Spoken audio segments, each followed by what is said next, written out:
नमस्कार, जय हिंद दोस्तों बिहार पुलिस मद्य निषेध 14 तारीख से आपका परीक्षा होने वाला है, 14 जून से। तो आपके पास जो है लमसम देखेंगे तो करीबन 17-18 दिन आपके पास बचा हुआ है। तो आपको 18 दिन 17 दिन जो भी है आप उसको बेहतर तरीके से लीजिए। जो भी आपको क्वेश्चन गलत हो रहा है उसको आप गूगल कीजिए, या फिर आपके पास कोई किताब है तो आप उस टॉपिक को क्लियर कर लीजिए, लेकिन नया मत पढ़िए। आपने जितना आपके पास समय था आपने नया पढ़ लिया है। अभी देखेंगे तो हम जो है जीके जीएस मस्ती का प्रैक्टिस सेट लगा रहे हैं। 2 सेट मैंने ऑलरेडी अपलोड कर दिया था। आज का जो हमारा वीडियो होने वाला है सेट नंबर देखेंगे तो सेट नंबर हम 3 देखेंगे, पूरा हम इसको सॉल्यूशन के साथ देखेंगे ताकि आपको कुछ एक्स्ट्रा फैक्ट भी मिल पाए, ठीक है। और हाँ, आप लोग देखिए कमेंट अपना, मतलब कुछ लोग ही बता पाते हैं कि सर मेरा इतना आया है 100 में से। आप भी तो बताया कीजिए कि आप लोग का कितना स्कोर आ रहा है।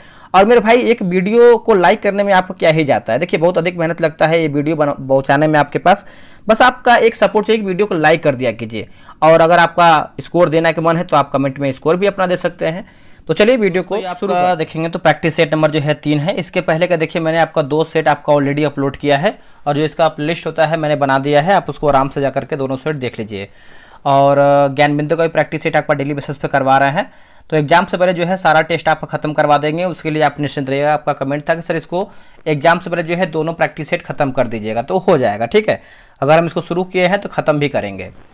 चलिए, पहला हमारा प्रश्न क्या है देखेंगे।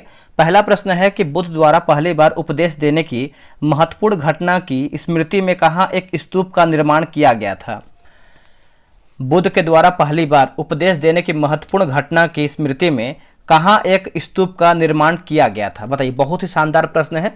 इसका आंसर क्या होगा बताइएगा। देखिए इसका सही आंसर आप देखेंगे पहले का, तो ऑप्शन नंबर यहाँ पे दोस्तों यहाँ पे बी होगा। सारनाथ जो है इसका सही उत्तर हो जाएगा, सारनाथ, है ना। बुद्ध का जन्म जो है लगभग 2500 वर्ष पूर्व हुआ था। ये शाक्य गण के क्षत्रिय राजकुमार थे, ठीक है। और इनका जो जन्म है 563 ईसा पूर्व में हुआ था। अगला प्रश्न है कि कौटिल्य द्वारा लिखित प्रसिद्ध पुस्तक का नाम निम्नलिखित में से क्या है, बताइए। इसका आंसर क्या होगा। तो इसका उत्तर हो जाएगा ऑप्शन नंबर बी होगा, अर्थशास्त्र जो है इसका सही उत्तर हो जाएगा, अर्थशास्त्र। एक आपका हमेशा प्रश्न पूछता है अभिज्ञान शाकुंतलम, है ना। यहाँ पे दिखा दिया गया है अभिज्ञान शाकुंतलम किसका है, तो दोस्तों ये कालिदास का है। और आपका दिया गया है माल विकांगनी मित्रम की बात करते हैं तो ये भी आपका कालिदास का है। अष्टाध्यायी की बात करते हैं तो ये पाणिनि का है ना। ये सब याद रखिएगा। संगम साहित्य निम्नलिखित में से किससे संबंधित है। संगम साहित्य तो ये किससे संबंध है, तो हो जाएगा तमिल से हो जाएगा। इसका उत्तर हो जाएगा भी, तमिल से हो जाएगा। और इसकी जो रचना है लगभग 2300 वर्ष पूर्व किया गया था।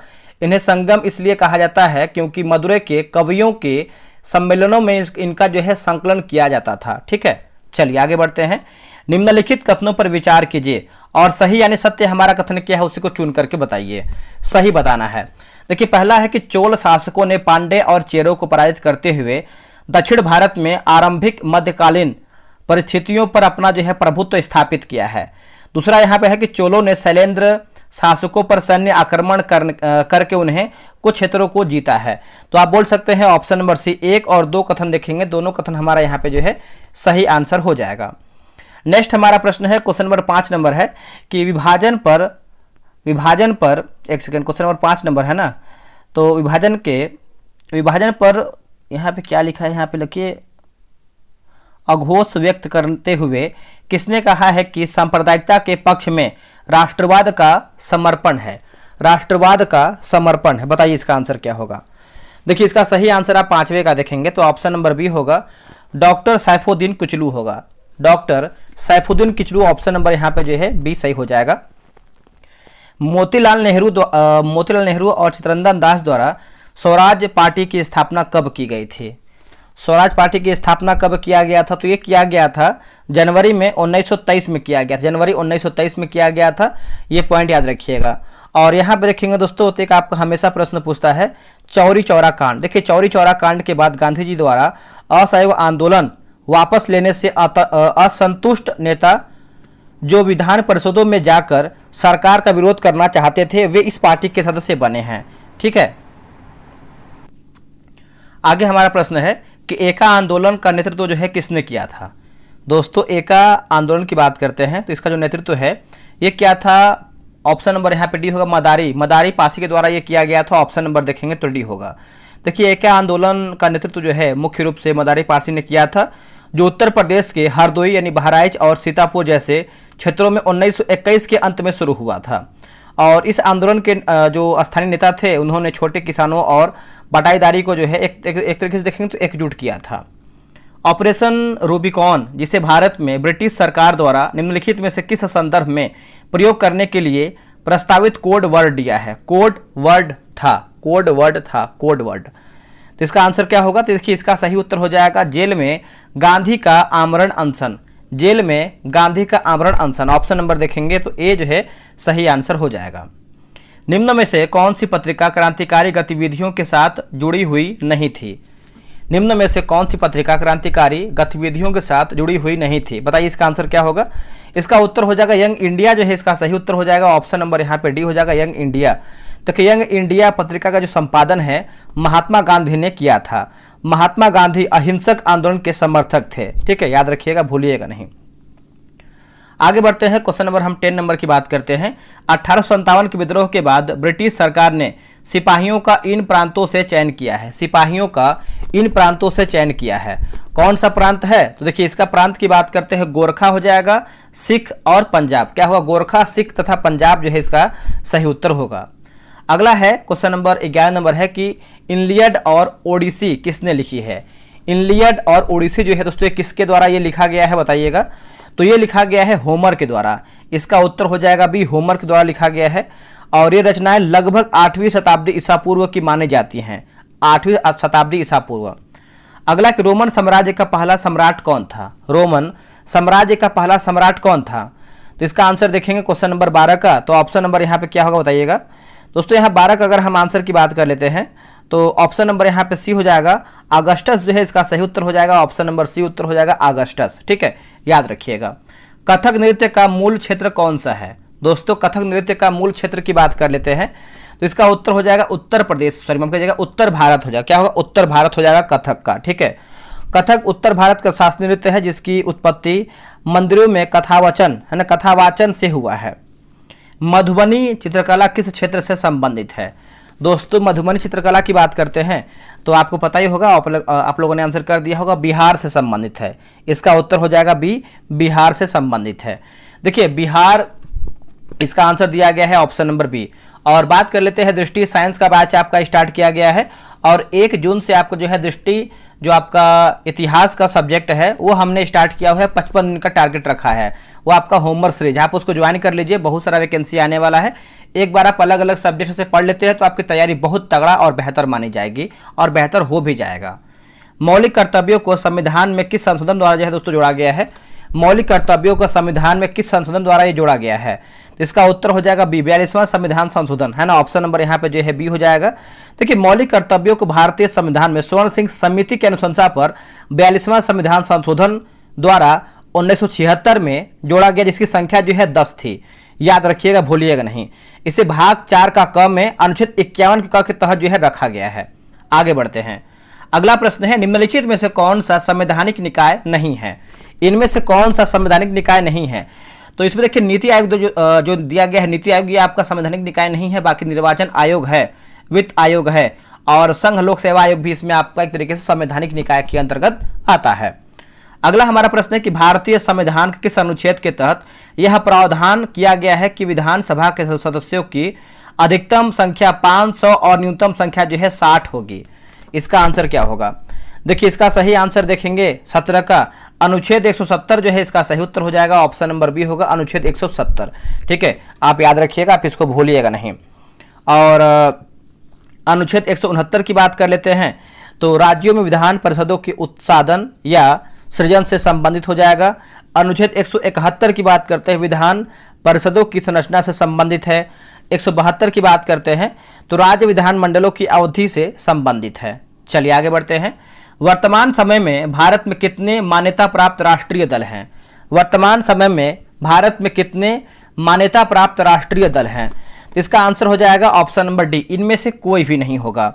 देखिए वर्तमान में आप पार्टियों की बात करते हैं राष्ट्रीय दल तो आपका 6 हो जाएगा। कितना है? 6 हो जाएगा। कौन कौन सा है तो आप इसमें देखेंगे तो आपका पहले हो जाएगा आपका भारतीय राष्ट्रीय Congress, Bharatiya Janata party, Bahujan Samaj party, national people's party और आम आदमी पार्टी, भारतीय कम्युनिस्ट पार्टी हो जाएगा, ठीक है। चलिए आगे बढ़ते हैं, निम्नलिखित में से किस अनुच्छेद के तहत भारत में एक व्यक्ति जितनी बार चाहे राष्ट्रपति के पद पर निर्वाचित हो सकता है? वो कौन सा अनुच्छेद है? बताइए इसका आंसर क्या होगा। अनुच्छेद हो जाएगा ऑप्शन नंबर ए, मतलब 57, अनुच्छेद 57 जो है इसका सही उत्तर हो जाएगा। इसमें प्रावधान दिया गया है कि इसमें देखेंगे तो एक व्यक्ति जितनी बार चाहे वो राष्ट्रपति पद पर जो है निर्वाचित हो सकता है। चलिए आगे बढ़ते हैं। निम्न में से कौन सा सीबीआई का आदर्श वाक्य नहीं है? सीबीआई का आदर्श वाक्य दोस्तों कौन सा नहीं है? तो संप्रभुता देखेंगे तो ये नहीं है, बाकी उद्योग है, निष्पक्षता है और सत्यनिष्ठा भी इसमें आपका शामिल है। तो आंसर क्या होगा? सी हो जाएगा। सीबीआई के मुख्यालय कहाँ पे है? तो नई दिल्ली में स्थित है। वर्तमान में सीबीआई के निदेशक कौन है? तो प्रवीण सूद है। कौन है? प्रवीण सूद हो जाएंगे। राज्यपाल राष्ट्रपति के प्रसाद प्रयत्न पद अपने पद को धारण करते हैं, इसका वर्णन किस अनुच्छेद में किया गया है? दोस्तों ये कौन से अनुच्छेद में किया गया है? तो देखिए 21 का सही आंसर हो जाएगा ऑप्शन नंबर ए, अनुच्छेद 156 का क्लॉज 1 हो जाएगा। ऑप्शन नंबर देखेंगे तो ए जो है सही आंसर हो जाएगा। चलिए नेक्स्ट हमारा प्रश्न है, निम्नलिखित में से कौन विश्व का सबसे ऊंचा ज्वालामुखी पर्वत है? निम्नलिखित में से कौन विश्व का सबसे ऊंचा ज्वालामुखी पर्वत है? बताइए इसका उत्तर क्या होगा। तो सबसे ऊंचा ज्वालामुखी पर्वत पूछ रहा है तो हो जाएगा माउंट कोटोपैक्सी होगा। इसका उत्तर हो जाएगा डी, माउंट कोटोपैक्सी। और माउंट कोटोपैक्सी इक्वाडोर यानी दक्षिण अमेरिका में स्थित है। दुनिया के सबसे ऊंचे सक्रिय ज्वालामुखी पर्वतों में से एक मानी जाती है। ठीक है, आगे बढ़ते हैं। निम्नलिखित में से कौन सक्रिय ज्वालामुखी है? इसका उत्तर जो है कूट से सही उत्तर का चयन कीजिए। सक्रिय ज्वालामुखी कौन सा है? इसमें देखेंगे तो हो जाएगा आपका कोटोपैक्सी हो जाएगा, एटना होगा और आपका हो जाएगा फ्यूजियामा। तो आप बोल सकते हैं ऑप्शन नंबर डी, 2, 3, 4 जो है सही उत्तर हो जाएगा, 2, 3, 4। अब यहाँ पे देखिए जनजाति दिया गया है और आपका एक तरफ जो है निवास स्थल है, यानी इसको मिलान करके बताना है। देखिए जौनसारी की बात करते हैं तो हो जाएगा उत्तराखंड होगा, जौनसारी उत्तराखंड, याद रखिएगा जौनसारी उत्तराखंड। संथाल आपका हो जाएगा झारखंड, संथाल झारखंड, संथाल झारखंड याद रखिएगा। भील की बात करते हैं तो हो जाएगा एमपी यानी मध्य प्रदेश, भील हो जाएगा मध्य प्रदेश, भील हो जाएगा मध्य प्रदेश, याद रखते चलिए। ठीक है, और लेप्चा की बात करते हैं सिक्किम में है, कहाँ पे है? सिक्किम, लेप्चा हो जाएगा सिक्किम। 3, 1, 2, 4, 3, 1, 2, 4 ऑप्शन नंबर देखेंगे तो बी में दिया गया है 3, 1, 2, 4 ऑप्शन नंबर बी। नीचे लिखे राज्यों और जनजातियों के युग्मों में से कौन सा एक सही सुमेलित नहीं है? बताइए इनमें से कौन सा आपका एक है जो सही सुमेलित नहीं है?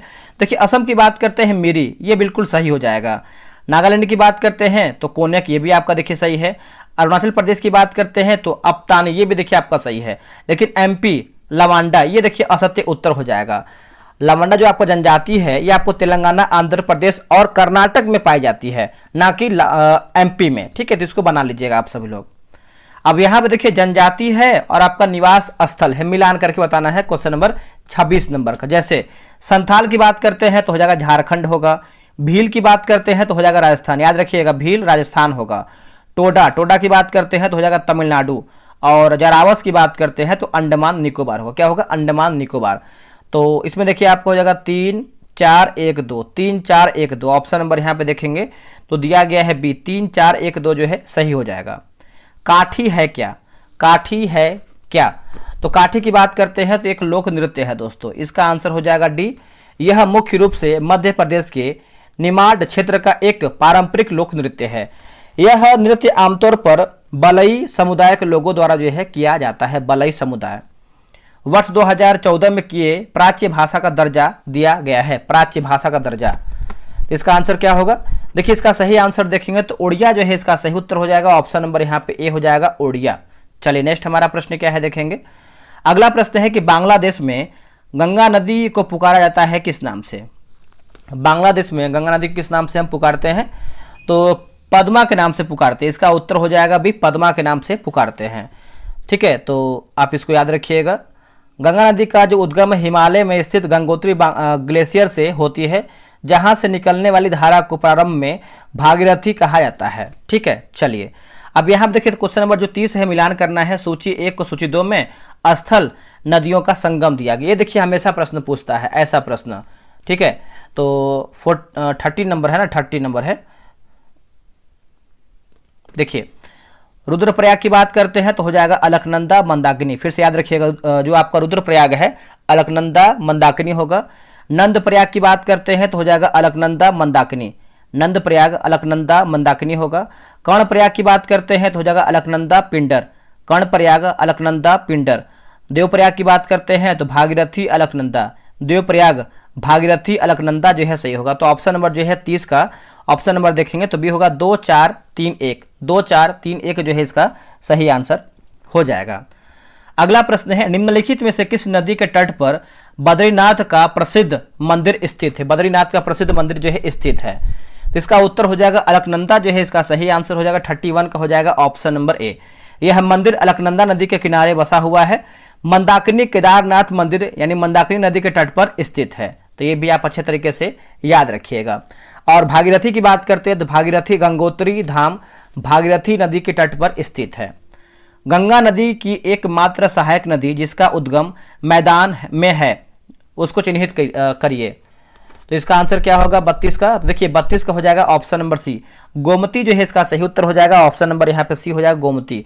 गोमती नदी गंगा की एकमात्र ऐसी सहायक नदी है जिसका उद्गम मैदानी क्षेत्र में होता है। अगला है, ग्रामीण आजीविका का मुख्य आधार क्या है? ग्रामीण आजीविका का मुख्य आधार क्या है? तो ये कृषि हो जाएगा दोस्तों। इसका उत्तर हो जाएगा बी, कृषि। यह ग्रामीण अर्थव्यवस्था का आधार है और रोजगार का मुख्य स्रोत भी है। निम्न कथनों पर विचार कीजिए और इसमें बताइए क्या सही है क्या गलत है। देखिए बात करते हैं, उद्यमी है ना, उद्यमी उत्पादन के कारकों का संयोजन करता है। उसके बाद उद्यमी जोखिम वहन करता है, ये भी इसके पहला से दूसरा सही है। उद्यमी केवल श्रम का ही एक रूप है, ये देखिए असत्य हो जाएगा। तो ऑप्शन नंबर ए 1 और 2 सही होगा।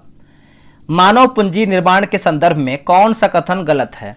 मानव पूंजी निर्माण के संदर्भ में कौन सा कथन गलत उत्तर है? जैसे देखिए मानव पूंजी केवल मशीनों से बनती है, आपका सत्य है। बाकी शिक्षा से उत्पादकता बढ़ती है, बिल्कुल सही है। स्वास्थ्य निवेश में कार्यक्षमता बढ़ती है, भी देखिए सही है। प्रशिक्षण से कौशल विकसित होता है, ये भी देखेंगे तो सही आंसर हो जाएगा। नेक्स्ट प्रश्न है, निम्न कथनों पर विचार कीजिए। निम्न कथनों पर विचार कीजिए। गरीबी का एक कारण जो है बेरोजगारी है, बिल्कुल सही है। शिक्षा की कमी गरीबी को बढ़ाती है, भी देखिए सही है। गरीबी केवल ग्रामीण क्षेत्रों तक सीमित है, ये आपका असत्य हो जाएगा। तो पूछा है सही क्या है, तो ऑप्शन नंबर ए 1 और 2 आपका सही आंसर होगा। सार्वजनिक वितरण प्रणाली यानी पीडीएस के संदर्भ में सही कथन चुन करके बताइए। देखिए इसका जो उद्देश्य है खाद्य सुरक्षा प्रदान करना है, बिल्कुल सही है। यह केवल शहरी क्षेत्र में लागू होता है, ये असत्य है। बाकी इसमें राशन दुकानों के माध्यम से वितरण होता है, ये आपका सही है। ठीक है, तो देखिए 37 की बात कर लेते हैं तो 37 का सही आंसर ऑप्शन नंबर बी 1 और 3 जो है सही उत्तर हो जाएगा। 1 और 3 सही उत्तर होगा। क्षेत्रीय विकास के संदर्भ में निम्न में से कौन सा सही सुमेलित है? दोस्तों क्षेत्रीय विकास के संदर्भ में पूछ रहा है कि कौन सा हमारा जो है सही सुमेलित है। दोस्तों सही सुमेलित की बात कर लेते हैं तो बताइए इसका आंसर क्या होगा।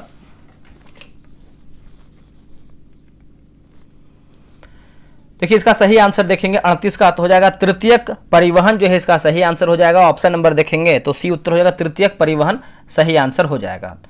आगे बढ़ते हैं, बैंकिंग प्रणाली का मुख्य कार्य क्या है? बैंकिंग प्रणाली का मुख्य कार्य क्या है? इसका आंसर क्या होगा 39 का?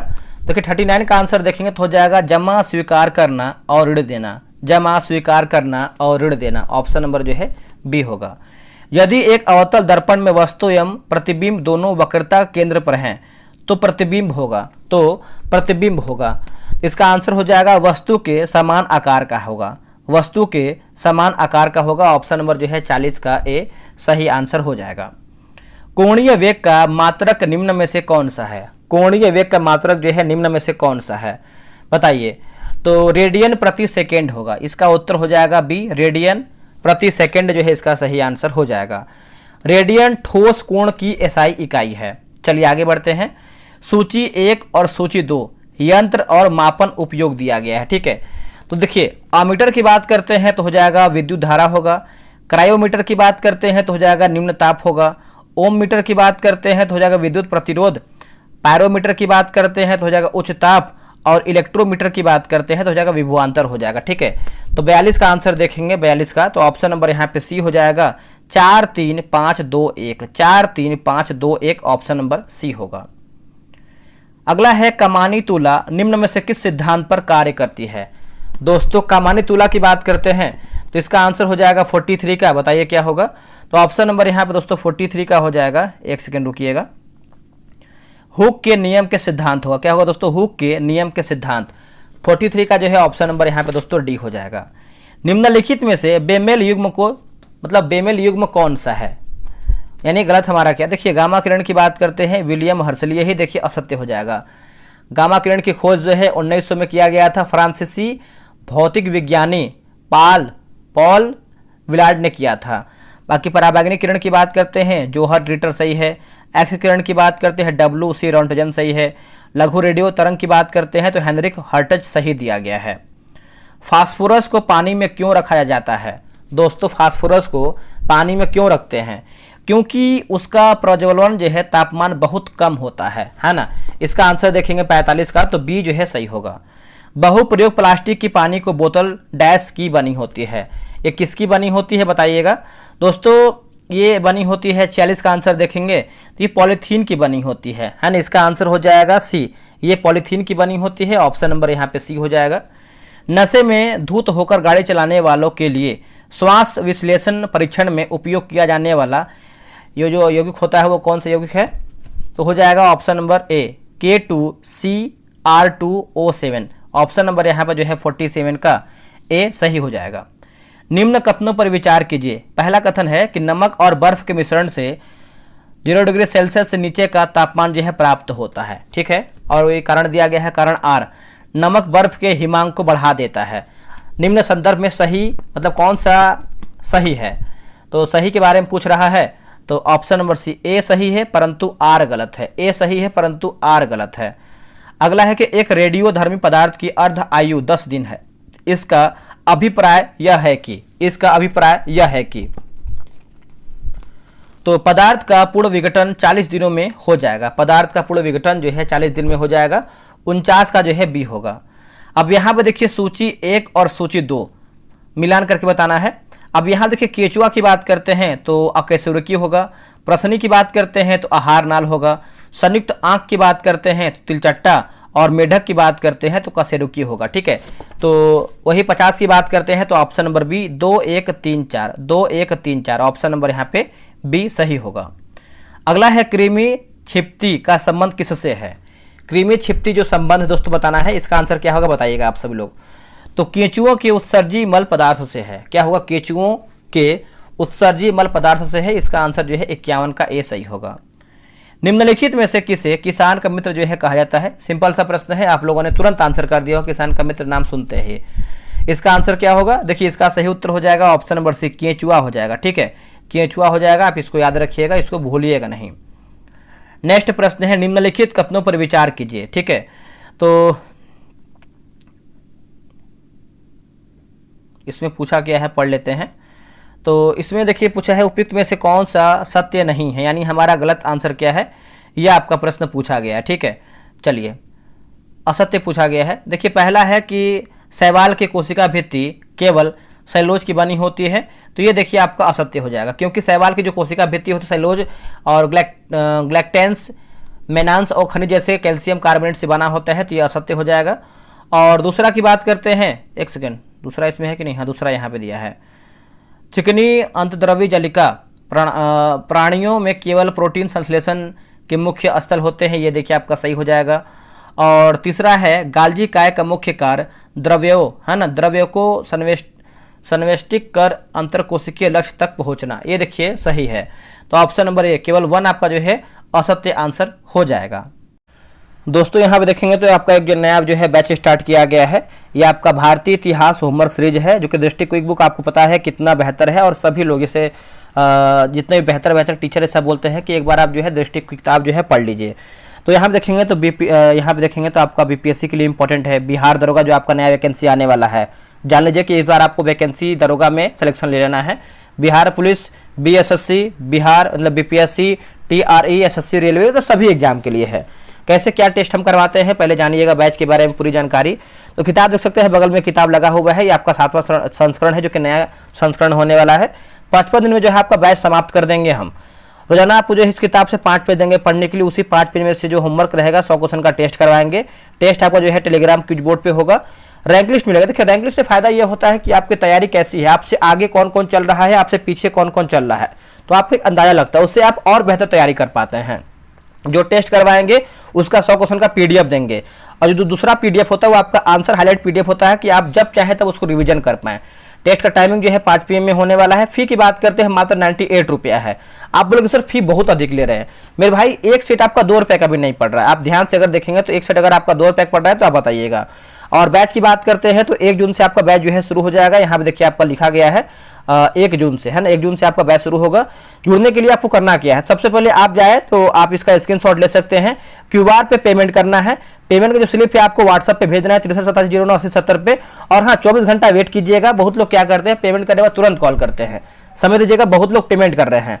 आप इसका जो है स्क्रीनशॉट ले लीजिए, या फिर आप टेलीग्राम का डिस्क्रिप्शन में आपको लिंक मिल जाएगा, उसको क्लिक कीजिए और टेलीग्राम पे जाइए, वहां से भी आप उसका जो है क्यूआर ले सकते हैं अगर आपको दिक्कत हो रहा है तो। और हाँ, अगर आपको अधिक जानकारी चाहिए तो आप इस नंबर पर व्हाट्सएप कर सकते हैं, या फिर आप इस पर कॉल करके अधिक जानकारी ले सकते हैं। आते हैं हम क्वेश्चन पे, चलिए आगे बढ़ते हैं। अगला प्रश्न हमारा क्या है, देखिए अगला है कि जंतु एवं पादपों में नई कोशिका का निर्माण किस प्रकार होता है। जंतु एवं पादपों में नई कोशिका का निर्माण जो है दोस्तों किस प्रकार होता है। देखिए इसका सही आंसर देखेंगे 54 का, तो पूर्व स्थित कोशिकाओं के विभाजन से होता है। पूर्व स्थित कोशिकाओं के विभाजन से होता है। 54 का जो है ऑप्शन में यहाँ पे भी सही हो जाएगा। नेक्स्ट, कवक व पौधों के जीवद्रव्य झिल्ली के बाहर पाए जाने वाला दृढ़ निर्जीव आवरण होता है या फिर होती है। देखिए इसका आंसर देखेंगे 55 का, तो कोशिका भित्ति जो है इसका सही उत्तर हो जाएगा। 55 का ऑप्शन नंबर ए हो जाएगा, कोशिका भित्ति। नेक्स्ट हमारा प्रश्न है, निम्नलिखित में से किसकी अनुपस्थिति में अंतद्रव्यी जलिका चिकनी होती है। अंतद्रव्यी जलिका जो है दोस्तों चिकनी होती है। 56 का आंसर देखेंगे तो हो जाएगा राइबोसोम जो है इसका सही उत्तर हो जाएगा। ऑप्शन नंबर यहाँ पे बी उत्तर हो जाएगा, राइबोसोम। ठीक है, आप इसको याद रखिएगा, आप इसको भूलिएगा नहीं।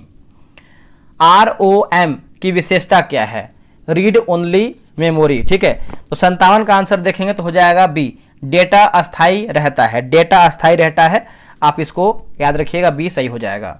ओजोन परत किस मंडल में पाई जाती है। ओजोन परत, इसका उत्तर क्या होगा, इसका उत्तर हो जाएगा स्ट्रेटोस्फीयर जो है इसका सही उत्तर हो जाएगा। ऑप्शन नंबर यहाँ पे बी उत्तर हो जाएगा, स्ट्रेटोस्फीयर जो है। और इसकी जो ऊंचाई है लगभग 15 से 35 किलोमीटर की ऊंचाई पर यह पाई जाती है। निम्न में से कौन सी गैस ग्रीन हाउस गैस नहीं है। इनमें से कौन सी गैस है जो ग्रीन हाउस गैस नहीं है, तो ये हो जाएगा ऑक्सीजन देखेंगे तो नहीं है, बाकी कार्बन डाइऑक्साइड है, मीथेन है, आपका नाइट्रस ऑक्साइड भी इसमें आपका शामिल है। जाइलम का मुख्य कार्य क्या है बताइए। दोस्तों जाइलम का मुख्य कार्य की बात कर लेते हैं तो जल और खनिज का परिवहन होगा। क्या होगा आंसर, जल और खनिज का परिवहन जो है इसका सही उत्तर हो जाएगा।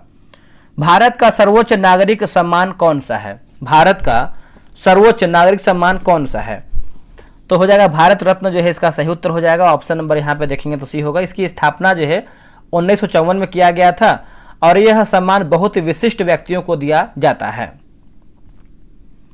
निम्न में से कौन सा सही मिलान है बताइए। इनमें से कौन सा सही मिलान है, तो गोदान प्रेमचंद, ये देखेंगे तो सही उत्तर हो जाएगा। ठीक है, तो आप इसको याद रखिएगा, आप इसको भूलिएगा नहीं। गबन की बात करते हैं तो गबन का देखिए हो जाएगा प्रेमचंद की है। और क्या दिया गया है, कमायनी, तो ये हो जाएगा जयशंकर प्रसाद का है। और क्या है दोस्तों, गीतांजलि की बात करते हैं तो गीतांजलि जो है आपका रविन्द्रनाथ टैगोर का है। चलिए आगे बढ़ते हैं। अगला है निम्न कथनों पर विचार करें और सही विकल्प को चुन करके बताइए। जैसे प्रथम विश्व युद्ध जो है 1914 में प्रारंभ हुआ था, बिल्कुल सही है। इसका अंत जो है 1918 में हुआ था, ये भी देखिए सही है। वर्साय की संधि 1919 में हुआ था, तो आप बोल सकते हैं ऑप्शन नंबर डी, सभी हमारा जो ऑप्शन है सही दिया गया है। निम्न कथनों में से कौन सा गलत है बताइए। इनमें से हमारा दोस्तों गलत हमारा क्या है, देखिए बल दिवस की बात करते हैं 15 नवंबर, यही आपका असत्य हो जाएगा। बल नहीं बल्कि बाल दिवस होना चाहिए, ये 15 नहीं बल्कि 14 नवंबर होगा। क्या होगा दोस्तों, 14 नवंबर। बाकी राष्ट्रीय मतदाता दिवस जो है 25 जनवरी सही है। राष्ट्रीय युवा दिवस की बात करते हैं तो 12 जनवरी सही है। शिक्षक दिवस की बात करते हैं 5 सितंबर जो है सही दिया गया है। निम्न कथनों में से कौन सा गलत है बताइए। इनमें से हमारा दोस्तों असत्य क्या है, कबड्डी में एक टीम में 9 खिलाड़ी होते हैं, ये आपका असत्य उत्तर हो जाएगा। 9 नहीं बल्कि 7 खिलाड़ी होते हैं। क्रिकेट में एक टीम में 11 खिलाड़ी होते हैं, सही है। फुटबॉल में एक टीम में 11 खिलाड़ी होते हैं। हॉकी में एक टीम में 11 खिलाड़ी होते हैं। आगे बढ़ते हैं। पटना का चर्चित सचिवालय गोलीकांड कब हुआ था। पटना का चर्चित जो आपका यहाँ पे गोलीकांड है, सचिवालय गोलीकांड, ये कब हुआ था? तो इसका आंसर हो जाएगा ऑप्शन नंबर बी, 11 अगस्त 1942 को हुआ था। 11 अगस्त 1942 को, ऑप्शन नंबर यहाँ पे बी सही होगा। बिहार में हुए नोनिया विद्रोह के दौरान कौन सा जिला प्रभावित हुआ था? नोनिया विद्रोह, तो इसका उत्तर हो जाएगा सारण, वैशाली और पूर्णिया। सारण, वैशाली, पूर्णिया। तो ऑप्शन नंबर यहाँ पे देखेंगे तो 67 का जो है यहाँ पे सी सही होगा। बिहार के किस क्षेत्र में धारवाड़ चट्टान पाए जाते हैं? बिहार के किस क्षेत्र में धारवाड़ चट्टान दोस्तों जो है पाए जाते हैं? दक्षिण पूर्व हो जाएगा। ठीक है, इसका आंसर देखेंगे 68 का, तो ऑप्शन नंबर यहाँ पे ए हो जाएगा। दक्षिण पूर्व जो है इसका सही आंसर हो जाएगा। ठीक है, याद रखिएगा। देखिए, बिहार के दक्षिण पूर्व हिस्से में धारवाड़ क्रम के चट्टान पाए जाते हैं। यह मुख्य रूप से मुंगेर, जमुई, नवादा और गया जिलों में देखने को मिलते हैं। बिहार का अधिकांश भाग निम्न में से किस प्रकार की मिट्टी से आच्छादित है? बताइए इसका आंसर क्या होगा। देखिए, इसका सही आंसर देखें तो हो जाएगा कछारी मिट्टी जो है इसका सही उत्तर हो जाएगा। ऑप्शन नंबर यहाँ पे ए होगा।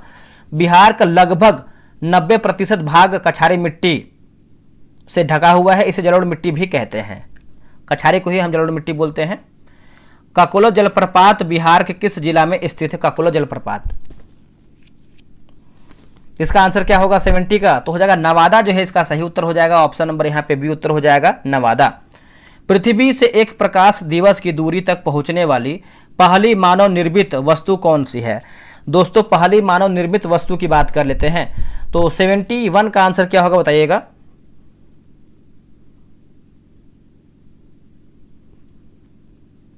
इसका आंसर हो जाएगा ऑप्शन नंबर ए, वायेजर 1 होगा। क्या होगा आंसर? वायेजर 1, ऑप्शन नंबर यहाँ पे ए सही उत्तर हो जाएगा। गणतंत्र दिवस परेड 2026 में किस सर्वश्रेष्ठ झांकी का पुरस्कार मिला है? सर्वश्रेष्ठ झांकी का पुरस्कार मिला है। इसका उत्तर हो जाएगा महाराष्ट्र की गणेशोत्सव हो जाएगा, है ना। ऑप्शन नंबर यहाँ पे ए होगा। निम्न में से किस राज्य ने गुटखा, पान मसाला और तंबाकू प्रोडक्ट पर पूरी तरह से जो है आपका प्रतिबंध लगाया है? इसका आंसर क्या होगा? इसका उत्तर हो जाएगा ओडिशा जो है इसका सही उत्तर हो जाएगा। ऑप्शन नंबर ए हो जाएगा, ओडिशा। महिला प्रीमियम लीग में शतक लगाने वाली पहली बल्लेबाज कौन सी है? देखिए, महिला प्रीमियम लीग में शतक लगाने वाली पहली बल्लेबाज की बात कर लेते हैं तो हो जाएगा नेट साइबर ब्रंट। क्या होगा आंसर? नेट साइबर ब्रंट जो है इसका सही उत्तर हो जाएगा, यानी 74 का ऑप्शन नंबर ए राइट होगा। निम्न में से किस देश ने आधिकारिक तौर पर विश्व स्वास्थ्य संगठन से बाहर निकलने की घोषणा किया है? बताइए इसका आंसर क्या होगा। देखिए, इसका सही आंसर देखेंगे 75 का, तो अमेरिका जो है इसका सही आंसर हो जाएगा। ऑप्शन नंबर देखेंगे तो डी उत्तर हो जाएगा, अमेरिका। हाल ही में दिवंगत मनोज कोठारी का संबंध किस खेल से है? मनोज कोठारी का संबंध, तो इसका उत्तर हो जाएगा बिलियर्ड्स से हो जाएगा। इसका उत्तर हो जाएगा बी, बिलियर्ड्स से होगा। किस राज्य के राज्यपाल ने 4 से 14 साल के बच्चों के लिए सांस्कृतिक और मूल्यों पर अधिकारित शिक्षण पहल संस्कार शाला का उद्घाटन दोस्तों किया है? संस्कार शाला का उद्घाटन किया है, तो ये हो जाएगा असम हो जाएगा। ये सब करंट अफेयर का प्रश्न है। भारत में पहला पूरी तरह से पेपरलेस डिस्ट्रिक्ट कोर्ट सिस्टम निम्न में से किस राज्य में शुरू किया गया है? तो ये कौन से राज्य में दोस्तों शुरू किया गया है बताइएगा। इसका उत्तर हो जाएगा केरला में शुरू किया गया है। ऑप्शन नंबर बी होगा, केरल। समाचारों की सुर्खियों में रहे तूफान काल मैगी ने कि निम्न में से किस देश को अपनी चपेट में लिया है? तो सही उत्तर बताइए। तो देखिए, इसका हो जाएगा ऑप्शन नंबर ए, जैसे आपका फिलीपींस होगा और वियतनाम होगा। फिलीपींस और वियतनाम। हाल ही में डीआरडीओ के सैनिकों के लिए विकसित स्वदेश तकनीक का संबंध किससे है? स्वदेश तकनीक का संबंध, तो ये हो जाएगा पोर्टेबल जल शुद्धिकरण प्रणाली हो जाएगा। इसका आंसर जो है 80 का डी होगा। अब देखिए 81 का बात करते हैं तो ऑप्शन नंबर यहाँ पे डी हो जाएगा। इसको बना लीजिएगा आप सभी लोग, मैथ का है। और क्या है 82 का हो जाएगा दोस्तों यहाँ पे ऑप्शन नंबर सी हो जाएगा। 83 की बात करते हैं तो ऑप्शन नंबर यहाँ पे ए हो जाएगा। 84 का हो जाएगा ऑप्शन नंबर यहाँ पे दोस्तों सी हो जाएगा। 85 का हो जाएगा ऑप्शन नंबर ए। 86 का हो जाएगा ऑप्शन नंबर ए और 87 का हो जाएगा ऑप्शन नंबर डी। देखिए, जब भी हम आपको आंसर दे रहे हैं मैथ रीजनिंग का तो वीडियो रोक के खुद से बनाइएगा, ठीक है। और क्या है 88 नंबर है, तो 88 का हो जाएगा ऑप्शन नंबर सी 11 हो जाएगा। 89 का हो जाएगा आपका ऑप्शन नंबर सी 73 हो जाएगा। 90 का हो जाएगा ऑप्शन नंबर डी। अब यहाँ पे कुछ क्वेश्चन इंग्लिश का भी दिया गया है कि in this sentence identify the segment that contains a grammatical error. ठीक है, तो एरर आपको बताना है। तो आप चाहे तो इसको वीडियो रोक के खुद से पढ़ सकते हैं। इसका आंसर जो है 91 का हो जाएगा, ऑप्शन नंबर ए हो जाएगा, आई हैव लर्न हो जाएगा। और वही आपको बताना है एरर 92 का, तो इसको भी हम पढ़ लेते हैं। 92 का देखिए हो जाएगा आपका ऑप्शन नंबर सी हो जाएगा, टू मॉडिफिकेशन होगा। और 93 का हो जाएगा ऑप्शन नंबर डी। 94 का हो जाएगा आपका ऑप्शन नंबर सी। अब यहाँ देखिए आपको हिंदी में बताना है कि he has been living here since 2020, तो 95 का हो जाएगा वह 2020 में यहाँ रहता है। ठीक है, चलिए आगे बढ़ते हैं। अगला हमारा है कि भूतकाल के कितने भेद होते हैं, या फिर कितने भेद हैं भूतकाल के, तो 6 होते हैं, ऑप्शन नंबर बी होगा। महेश गीत गा रहा था, वाक्य में काल कौन सा है? महेश गीत गा रहा था, वाक्य में कौन सा काल है? तो ये हो जाएगा आसन भूतकाल, ऑप्शन नंबर डी आसन भूतकाल। मैंने आम खा लिया है, वाक्य में प्रयुक्त काल पहचानिए, तो ये हो जाएगा आसन भूत होगा, इसका उत्तर हो जाएगा डी आसन भूत। वह आए तो मैं जाऊं, प्रयुक्त है ना, प्रस्तुत वाक्य में कौन सा काल है? तो इसका उत्तर हो जाएगा हेत हेतु भविष्य काल। उमा से पढ़ा नहीं जाता है, वाक्य में कौन सा वाच्य है? तो ये हो जाएगा भाववाच्य हो जाएगा, इसका उत्तर हो जाएगा सी। देखिए 100 प्रश्न मेरा समाप्त हो गया है। आप लोगों ने कितना प्रश्न सही किया है ईमानदारी पूर्वक बताइएगा। और इसमें देखिए डिस्कशन बहुत अच्छे तरीके से दिया गया है। ठीक है, इसका पीडीएफ आपको टेलीग्राम पे हम दे देंगे, आप वहां से डाउनलोड कर लीजिएगा। डिस्क्रिप्शन में आपको लिंक मिल जाएगा टेलीग्राम का, आप जो है क्लिक करके तुरंत ज्वाइन कर लीजिए। मिलते हैं एक नई वीडियो में, आज के लिए इतना ही। जय हिंद, जय भारत।